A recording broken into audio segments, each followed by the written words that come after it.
Morning. Today we can discuss the structure of atom. Now, the first thing in the structure of atom is the discovery of fundamental particles. Now, fundamental particles in structure of atom, as we discuss, proton, electron, and neutron, how they come into the existence. Dalton atomic theory was able to explain the law of conservation of mass, but cannot explain the law of law of conservation of mass, law of multiple proportion very successfully, but failed to explain many of the experiments. Like it was known that the substances like glass, ebonite, when rubbed with silk, are for generate electricity. Why they can do so? That cannot be explained by the Dalton atomic theory. No, how the electrons come into the existence? William Crookes in 1879 studied the electrical discharge in a partially evacuated tube known as cathode ray discharge tube. A discharge tube is made up of the glass about 60 centimeter long. This is basically the length of the glass, and this is known as Crookes tube since it was discovered by the William Crookes. Now the negative electrode is made up of cathode. This is the negative electrode and it is the cathode of the tube, and positive electrode is known as anode. This is the positive electrode. Now, when a glass enclosed at a low pressure in discharge to be subjected to a high voltage, low pressure and here low pressure and high voltage. Now, some of the invisible particles that can be originating from the cathode rays and produces a greenish glow behind the perforated anode. This is in behind this is a perforated anode, this, and behind this they produces a greenish glow on the glass coated with fluorescent material, and this fluorescent material is made up of zinc sulfide. These rays are called cathode rays. Now, they some of the characteristics, they produces a sharp shadow of the solid objects in the path. Suppose in the path there is when suppose this is a path, and when the cathode rays are subjected to this, they cause a shadow. They are deflected towards positive plate. It means they are of negative charge. They are named as electron by Stoney. Later on, these, since they are deviated towards the positive plate in an electric field, we can call it electron, and this electron was given by this Stoney. They can make a light paddle wheel. Suppose some light paddle wheel can be move across the cathode ray, they can move. This is a light paddle wheel, and in this light paddle wheel, when the cathode rays are crossed, what happen? They produces they the light paddle wheel rotate when placed in the path of the cathode rays. They discharge. The charge to the mass is charge to the mass is 1.758 into 10 raised to power 11 coulomb per kg. This 11 is the charge. They ionize glass through when they travel. They produces X-ray when they strike a metallic target. The characteristic of the cathode ray does not depend upon the material and nature of the gas. Thus, we can conclude that electrons are basic constituent of the metals. Thus, we can conclude that it is made of basic constituents. Now, how we can calculate the charge to the mass ratio of the electrons? Now, in 1897, J.J. Thomson gives an experiment for measuring the charge to the mass ratio of an electron by using cathode ray tube and applying electric and magnetical field perpendicular to each other. Extent of deviation of electron from their path in presence of electric magnetic field depend upon number one, charge on the electron, number two, mass, and number three, it is electric strength of electric and magnetic field. When only electric and magnetic field is applied, the electrons are deflected to a point A. Suppose by balancing the strength of the electric and magnetic field, the electron are allowed to hit the screen at point B. By measuring this, the electron to the charge ratio is 1.5758 into 10 raised to 11 coulomb. Charge on the electron was calculated by R. A. Mulligan by oil drop experiment. This is the oil drop experiment, and this can be used for calculation of charge of the electrons. In this method, oil droplet in the form of mist produced by an atomizer, when allowed to enter a tiny hole in an upper plate of electrical condenser, the downward motion of these droplets was viewed through a telescope equipped with the micrometer eyepiece. Mulligan was able to measure the charge of that droplet, and the air inside the chamber was ionized by passing a beam of X-rays brought to the electrical charge on the oil droplet was acquired by the collision of the gaseous ions. This can be shown by R. A. Mulligan. The fall of this oil droplet can be recorded, accelerated, and made stationary depending upon the charge of the droplet. The charge is again found is minus 1.602 10 raised to 19 coulomb, which is the charge of the electron, and the mass of the electron was concluded as charge divided by charge to the mass ratio. This is the formula for calculation of mass of the electron. Now, charge is 1.60 10 raised to power minus 19 coulomb and 1.758 10 raised to power 11 coulomb per kg. This is the mass of the electron, that is 9.108 10 raised to power minus 31 kg. Now, this is how the electron to neutron come into existence.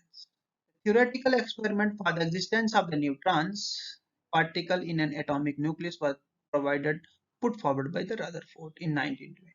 It proposed to be a particle with no charge and having mass almost equal to that of proton. कि जिस चीज का मास proton के जितना है और charge नहीं, उसको क्या बोला गया? न्यूट्रॉन बोला गया. Chadwick proved its existence. He observed that when a beam of helium, helium, this is helium,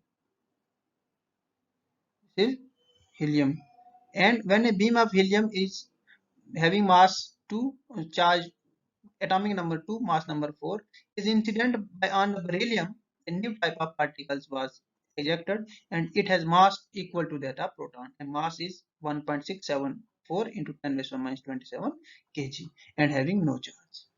Now from here we can get the definitions of electrons. It is a fundamental particles carrying 1 unit negative charge, having mass equal to 1 upon 1837 of the hydrogen. We can compare this mass with that of the hydrogen, it is 1 upon 1837. Similarly, the protons, fundamental particles which carry 1 unit positive charge and has mass equal to that of hydrogen. जिस चीज का mass hydrogen का जितना है, 1 unit positive charge है, उसको हम proton बोलते हैं. Third one is neutron. What is neutron? Basically, it is a fundamental particle having no charge at mass again equal to that of hydrogen.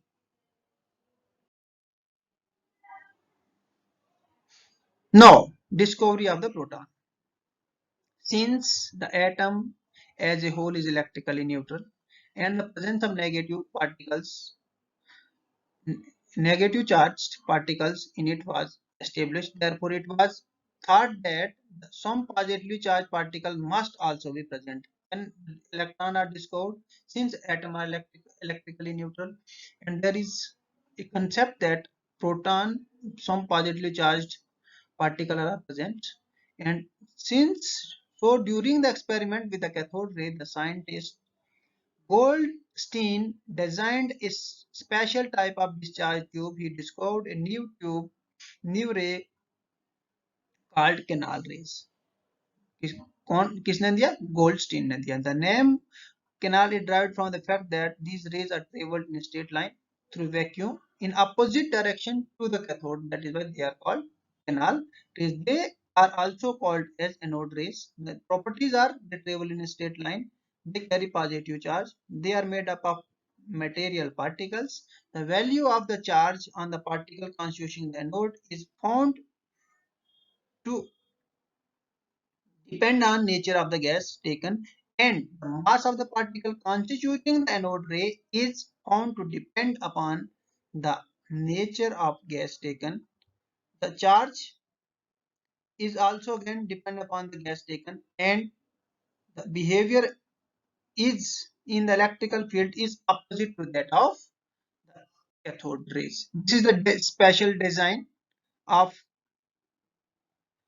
special design of the Goldstein for the anode rays, since they are move from this and travel in this direction, and hence these are the cathode rays, these are the anode rays, and from here they are again causes a fluorescent, a greenish fluorescent on this glow, and this is a evacuated perforated disc of the cathode. And now the charge on the proton is plus 1.60 to 10 raised by minus 19 coulomb, and mass is 1.67 and 10 raised by minus 27 kg. Now, number one model which can explain the structure of atom is the Thomson model of atom. J. Thomson was discovered the electron was first to be suggested a model of atomic structure. It includes all atoms contain electron. The electron as a whole is atom as a whole is neutral. The total positive charge and negative are equals. Now he visualized all particles carrying positive charge of the atom and being spread out uniformly throughout the sphere of the atomic dimension. The electron were smaller particles together carrying negative charge equal to that of the positive charge. It means they were studied in the atom like plums in a pudding. The charge distribution was such that it gives the most stable arrangement in the atom, and this model also called as plum pudding model or pudding model or watermelon model. In this model you can see here, suppose this is an atom, and inside the atom this is a positive charge cloud of the electrons, and inside this the positive charge are embedded just like the plum in the pudding. Now the drawback is this cannot experimentally neutrality of the atom and experimental effects of Rutherford scattering experiment. Therefore this model was rejected. Another one is Rutherford scattering experiment, which later on gives the conclusion of the Rutherford model of the atom. In Rutherford conducted alpha particle scattering experiment in 1909. In this experiment, a very thin foil of gold is bombarded by a very thin foil of gold is bombarded by a alpha particles. Now stream of alpha particles, and fluorescent material on is on the back of the gold foil, and the alpha particles were emerging from the alpha particle. Polonium was used as the source of alpha particles. What are the observations that can be given by the Rutherford? Number one, mass of alpha particle passes through it without any deviation. One, some of the alpha particles deflected through a small and some are deflected through a large angle. From this, he concluded that atoms have externally hollow. Atoms have most hollow, extremely hollow, and most consists of mostly empty space. Since it is hollow, it consists empty because most of the alpha particle passes through them. If the atom doesn't have empty space, most of the alpha particle can be revert back. A very few is reflected by large, and this indicate that electrons because of the negative charge and very low mass cannot deflect heavy or positively charged since it contains electron and that cannot deflect the large negative positive charge alpha particles. There must be a very heavy positively charged body in the atom or that is nucleus which does not permit the passage of positively charged because the number of alpha particles which undergo decay is very small. Therefore, the volume of the positive charge should be large and electron should be very small in comparison with total volume of the atom. From this, we see here, so most of the alpha particles remain undeflected, very few by small angle and very few by large angle. And it found that the radius of atom is in the order of 10 raised to minus 10 meter, while radius of the nucleus is 10 raised to minus 15. It is small. Thus, if a cricket ball represents a nucleus, then radius of the atom would be about 7 kilometers. Next, we would study the Rutherford model